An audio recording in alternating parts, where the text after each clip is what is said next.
नमस्ते। कहानियाँ दिल की में आपका एक बार फिर से स्वागत है। हमारी कहानी प्रतीक्षा कक्ष में अभी तक हमने जाना कि कैसे दो अजनबी मिले और एक वादे के सहारे अपनी जिंदगी में अपनी आज़ादी ढूंढने की कोशिश कर रहे हैं। क्या वो मिल पाएंगे? क्या वो इस अध्याय में एक दूसरे का साथ पा सकेंगे? तो चलिए शुरू करते हैं आज का अध्याय, वो साल जो छूट गया। वो साल था जब पूरी दुनिया थम गई थी। महामारी शहरों में फैल चुकी थी, रेलवे स्टेशन सूने पड़ गए थे, सीमाएं बंद हो गई थीं और हर कोई दरवाजे के पीछे कैद हो गया था। प्रतीक्षा कक्ष खाली रह गया। कई वर्षों में पहली बार न मीरा आई न अर्जुन। ट्रेन रुकी नहीं, चाय वाले गायब हो गए। जो स्टेशन कभी जिंदगी की आवाज़ों से गूंजता था वो अब भूतों का शहर बन गया। फिर भी मीरा और अर्जुन के दिलों में वो जगह जिंदा रही, हर रोज। इस बार वे वहां पहुंचे बिना भी वहां पहुंचते रहे। वे हर दिन एक दूसरे को लिखते रहे। मीरा ने पुराने गीतों की आवाज़ रिकॉर्ड कर अर्जुन को भेजी। अर्जुन ने अपनी कविताओं के स्कैन भेजे। वे हर हफ्ते वीडियो कॉल करते, शुरुआत में थोड़ा संकोच के साथ, फिर धीरे धीरे सहजता के साथ। उनकी बातें लंबी होती चली गई, गहरी होती चली गई। अब वे सिर्फ बीते कल की नहीं बल्कि उस भविष्य की बात करते थे जो हो सकता था। वे छोटी छोटी बातों पर हंसते।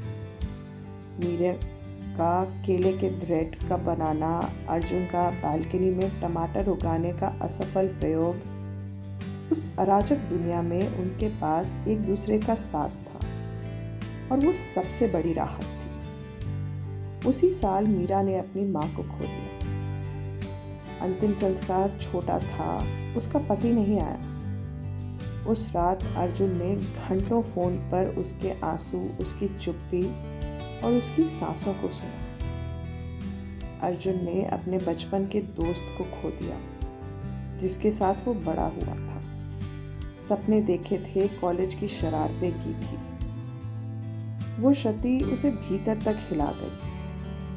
अगले दिन मीरा ने उसे एक लंबा, हाथ से लिखा हुआ पत्र भेजा, गर्मजोशी और उनकी पहली मुलाकात की यादों से भरा। अर्जुन ने वो पत्र हफ्तों तक अपनी मेज पर रखा। अब शोक उनके बीच एक साझा धागा बन गया था और शोक के साथ साथ एक साफ गोई भी। एक रात मीरा ने कहा, मैं अब और इंतजार नहीं करना चाहती अर्जुन। मैं तुम्हारी कहानी का एक अध्याय नहीं बनना चाहती, मैं पूरी कहानी बनना चाहती हूँ। उसने ये बात धीरे से कही थी, लेकिन उसमें दृढ़ता थी। ये कोई मांग नहीं थी, ये एक स्वीकारोक्ति थी। अर्जुन ने तुरंत कोई जवाब नहीं दिया। कॉल कट गई, चुप्पी लौट आई। अगली सुबह मीरा को एक ईमेल मिला। ना कोई सफाई, ना कोई वादा, बल्कि सिर्फ एक कविता। अगर हमारे बीच की राह कभी साफ ना हो और साल ही हमारे अकेले आईने बन जाए, तो इतना जान लो मेरे प्यार, हर सांस में तुम वो गीत थी जिसे मैं कभी भुला नहीं पाया। मीरा ने उसे बार बार पढ़ा। आंसू लगातार गिरते रहे। उस साल प्रतीक्षा कक्ष सिर्फ यादों में जिंदा था, लेकिन शायद पहले से ज्यादा साफ, ज्यादा सजीव। उनका हर संदेश एक ईंट बन गया, हर कॉल एक खिड़की, हर कविता एक दरवाजा।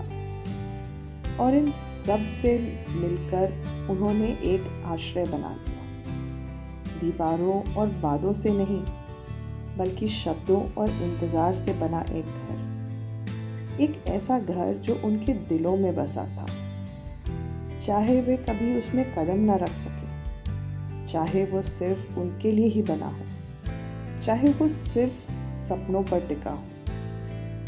रात को अर्जुन खिड़की के पास बाहर बैठकर चुप्पी को देखता और सोचता, कैसे कोई स्त्री जो सैकड़ों मील दूर है उसकी आत्मा को उससे बेहतर जानती है जिसके साथ वो एक ही घर में रहता है। मीरा अपने कमरे में, जिसमें धीमा संगीत और अधूरी किताबें थी, आंखें बंद करती और अर्जुन की वो आवाज़ सुनती जो अक्सर कागज़ तक नहीं पहुंचती थी। एक शाम अर्जुन ने अपनी माँ द्वारा बचपन में गाया गया एक लोरी रिकॉर्ड करके मीरा को भेजी। साथ में लिखा, इससे मुझे घर की याद आती है। मीरा ने उसे बार बार सुना, जैसे वो धुन उसे किसी गहरे अकेलेपन से बचा रही हो। जवाब में मीरा ने खुद को गाते हुए रिकॉर्ड किया, एक धीमी, थोड़ी बेसुरी सी धुन।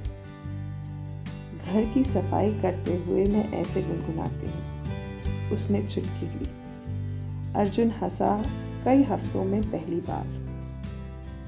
अब वे उन कहानियों की योजना बनाने लगे जो वो एक दिन साथ में लिखेंगे। एक पत्रों की किताब, एक शॉर्ट फिल्म की स्क्रिप्ट, शायद एक पॉडकास्ट जिसमें 2 शहरों से आती आवाज़ें कविता पढ़े।